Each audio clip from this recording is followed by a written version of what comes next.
강원도 현안과 이슈를 짚어보는 시간입니다. 도내 혁신도시 조성 후 약 10년 정도가 지났습니다. 원주시 반곡동네 주요 기관이 이전하며 낙후의 대명사였었던 강원도의 혁신적인 발전을 기대하고 있는데요. 그래서 이번 시간에는 침체된 폐광 지역의 진흥과 발전에 앞장서고 있는 한국광해관리공단 이사장님 모시고 폐광 지역의 문제점과 활성화반에 대한 이야기 나눠보도록 하겠습니다. 스튜디오에 이청용 한국광해관리공단 이사장님 나와 계십니다. 안녕하십니까? 안녕하십니까? 네, 혁신도시 조성 후에 공식적으로 첫 모시는 공공기관 대표님이십니다. 네, 방송을 시청하고 계신 시청자 여러분께 인사 말씀 부탁드리겠습니다. 네, 시청자 여러분 안녕하십니까? 한국광해관리공단 이사장 이청용입니다. 우리 아나운서님이 원주시 혁신도시에 있는 12개 공공기관 중에 기관장님들 중에 처음이라고 말씀해 주셔서요. 매우 영광스럽습니다. 네. 하여튼 자리 만들어 주셔서 감사드리고요. 네, 오늘 인터뷰 잘 임하도록 하겠습니다. 네, 먼저 본격적인 인터뷰를 나누기 앞서 좀 축하드릴 일이 있다고 좀 들었습니다. 어제 서울 여의도 중소기업 중앙에서 열린 2019 동반 성장 주간 행사에서 대중소기업 상생협력 유공 대통령 표창을 수상하셨다고요. 수상 소감 말씀해 주실까요? 네. 기관이 대통령 표창을 받는다는 것은 상당히 어렵기도 하고 또 영광스러운 그런 시상이라고 알고 있습니다.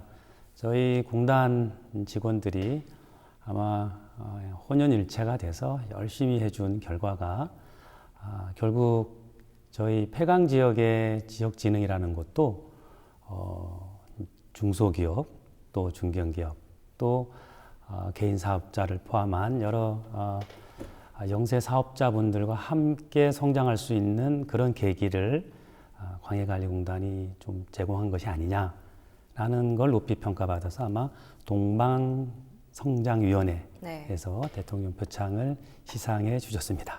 네, 다시 한번 축하드립니다. 먼저 반곡동에 혁신도시가 조성된 이후로 광해관리공단이 이전한 지 한 얼마 정도 됐죠? 네, 저희가 2015년 9월 1일자로 개소를 했고요. 네. 그러면 벌써 한 4년 이상 지났네요. 네, 많은 분들이 저 또한 그렇고 많은 시청자분들이 광해관리공단이라고 하면 석탄이나 광산 이런 관련된 이슈를 좀 다루는 곳이라고 알 것 같은데 정확히 어떤 일을 하고 있는 곳인지 광해관리공단 소개 부탁드릴게요. 네.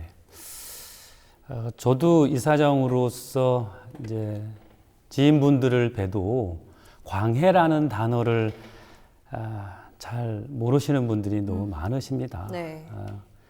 사전상의 의미라고 할까요? 광산 피해를 그냥 합쳐서 광해라고 합니다. 1989년도 정도일 텐데요.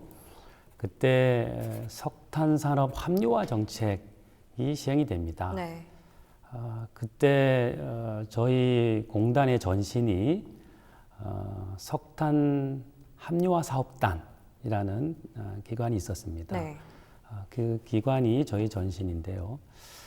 석탄 산업 합리화 정책이라고 하는 것은 쉽게 말하면 에너지 전환 정책이다 이렇게 말씀드릴 수가 있습니다. 네. 그래서 예전에는 그 전까지만 해도 석탄이 대한민국의 산업 그리고 민간에게 에너지원이었었죠. 네. 그때를 기점으로 이제 석유라든지 가스로 에너지 정책이 바뀌게 됩니다. 그러다 보니까 석탄을 생산하던 폐광 지역은 광산이 문을 닫고 쇠퇴의 길을 걷게 되는 거죠. 네. 그래서 이제 만들어진 회사가 저희 이제 광해관리공단입니다. 2006년에 처음 공단의 문을 열었는데요. 그러다 보니까 이제 폐광 지역에 광산들이 문을 닫으면서 광산 활동을 하면서 자연을 많이 훼손했습니다. 네. 토양, 수질, 또 산림 이런 부분들에서 많은 훼손이 있어서 그런 부분들을 복원할 주체가 필요한데 그 역할을 첫 번째 저희 광해관리공단이 맡게 됐고요. 두 번째는 폐광을 하는 과정에 폐광 대책비라고 하는 또 탄가 안정 지원금이라고 하는 용어를 쓰는데 이런 정부의 지원이 필요했습니다. 그런 지원을 해주는 역할이 저희 광해관리공단이 하는 두 번째 역할이 되겠고요. 무엇보다 오늘 주제이기도 한데요. 폐강 지역의 경제진흥이 이제 필요해졌죠. 다들 떠나시고 광산은 문을 닫고 이러다 보니까 그래서 폐강 지역의 경제를 진흥하는 역할을 저희 공단에 부여하게 됩니다. 그래서 크게 한 3가지 정도가 저희 공단이 하고 있는 석탄과 대부분 관련돼 있습니다.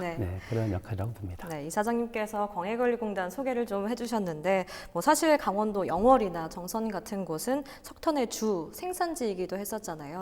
방금 말씀해주신 것처럼 석탄 산업 합리화 정책으로 인해서 폐강 지역의 발전을 좀 더디게 하고 결국에 좀 쇠퇴의 길을 걷고 있는데 강원도의 한국광해관리공단의 이전은 좀 의미가 남다를 거라는 생각이 듭니다. 어떤 의미를 갖고 있는지 소개를 해주시죠. 네,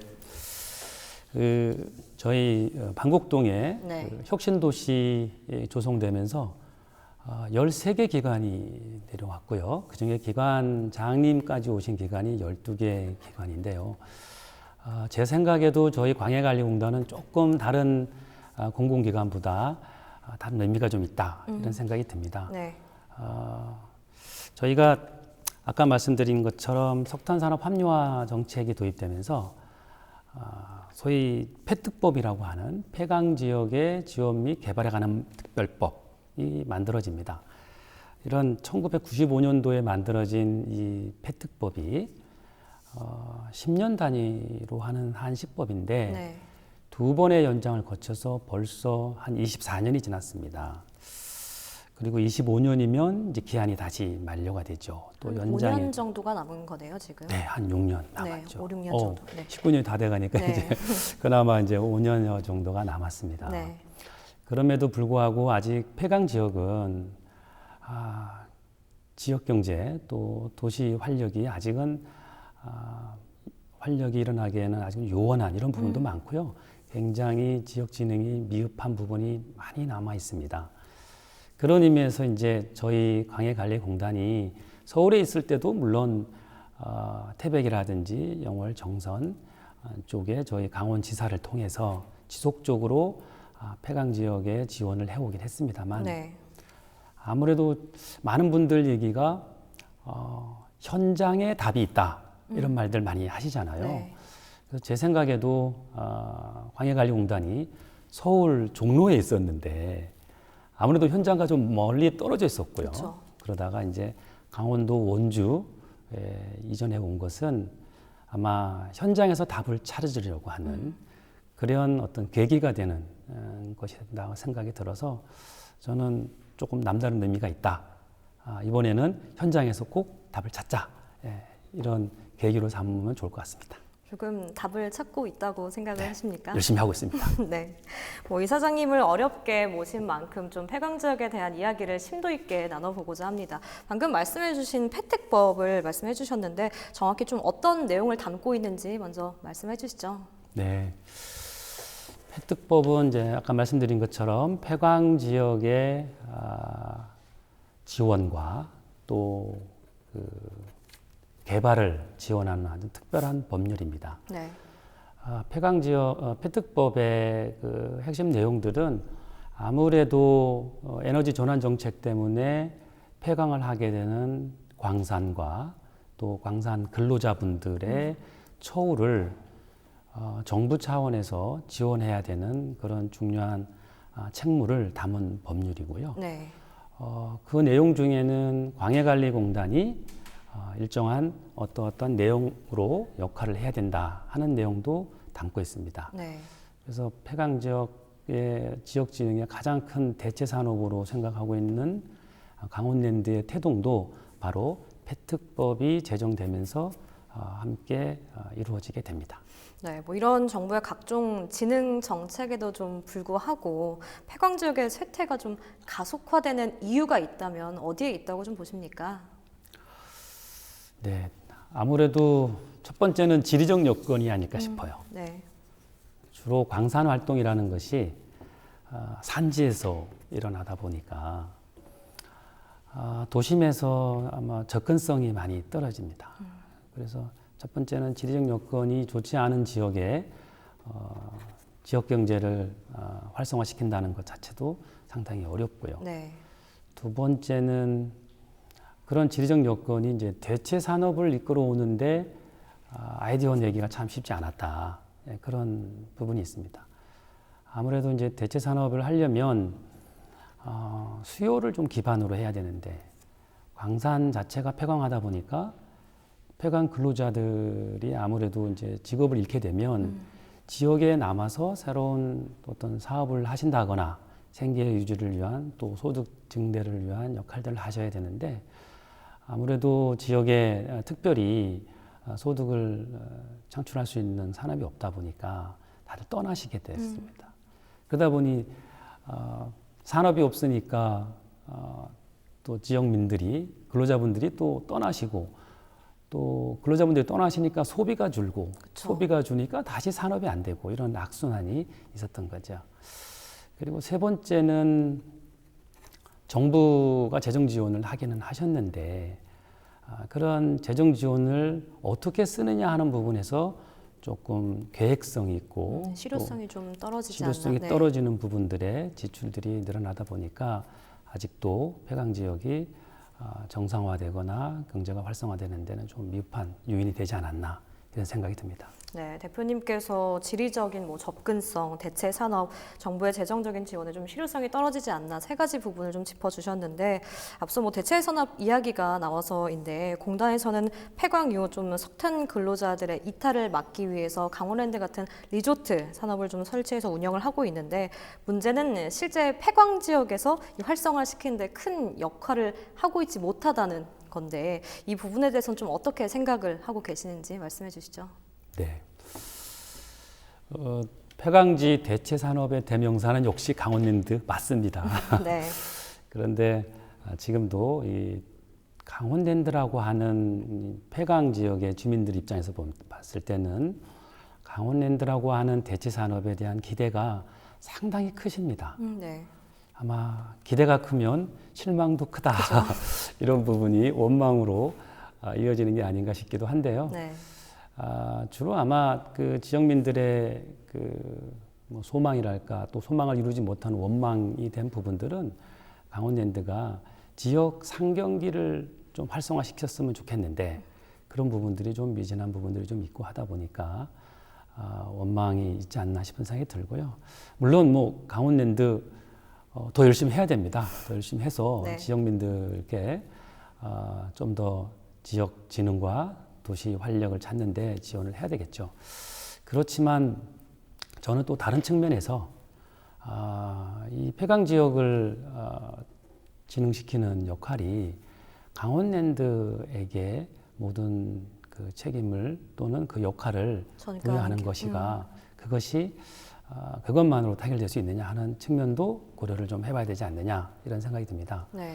강원랜드는 국가의 어떻게 보면 레저 산업을 이끄는 중추적 역할도 하는 그런 산업의 한 일종입니다.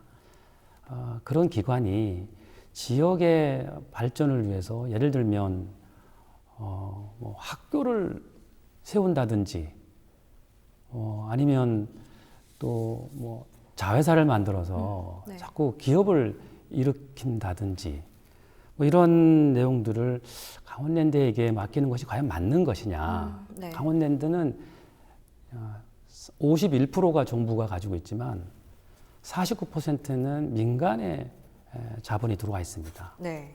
또 기업이라고 하는 성격을 가지고 있는 상장법인입니다.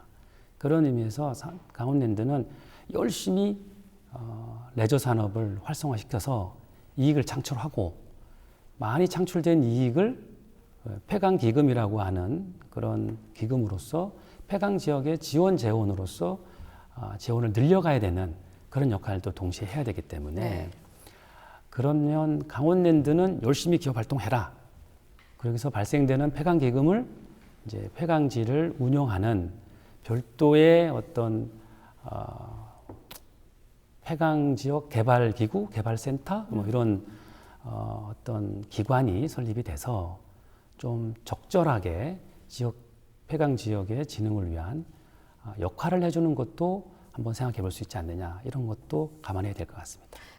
네, 최근 공단에서 폐광 지역 진흥을 위해 도시재생 뉴딜 사업을 좀 주목을 하고 있다고 들었는데 네. 공단이 이 사업에 대해서 좀 주목한 이유가 있다면 어떤 것들이 있는지 말씀해 주시죠.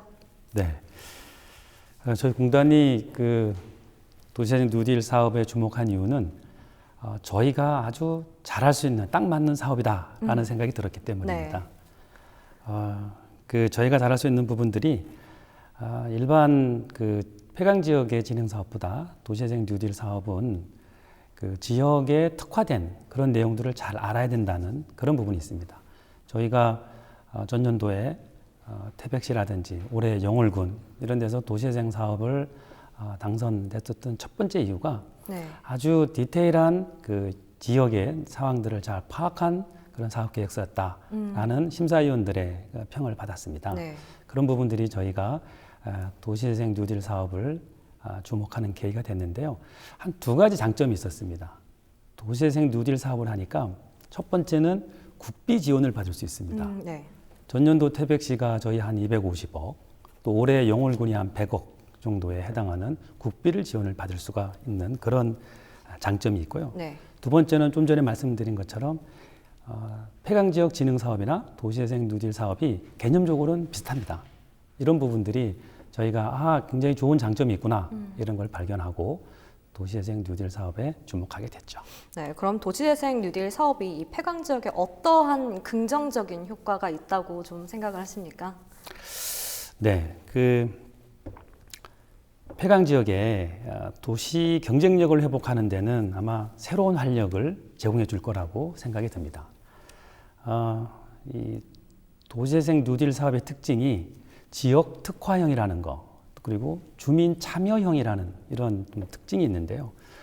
결국 그렇게 되면 내 고장 내가 만들기 이런 개념들이 네. 만들어지고 지역 주민들이 직접 참여를 해서 사업에 참여하시게 네. 되면 요즘 대부분의 사업이라는 것이 폐강 지역 진흥 사업들은 지자체가 주도한다든지 정부가 지원하는 재정 지원한 것을 계획대로 그저 일방적으로 사업을 하는데, 이런 도시재생 사업의 특징은 주민 참여형으로 간다는 점에서 아마 지역에서 수용성도 상당히 높을 수 있습니다. 그래서 도시재생 사업의 가장 성공의 키는 저는 거버넌스라고 생각합니다. 거버넌스라고 하는 것은 운용 주체라는 뜻인데요. 네. 그 운용 주체가 도시재생 사업에서는 물론 지자체가 운용 주체를 준비하겠지만 도시재생지원센터라고 있습니다.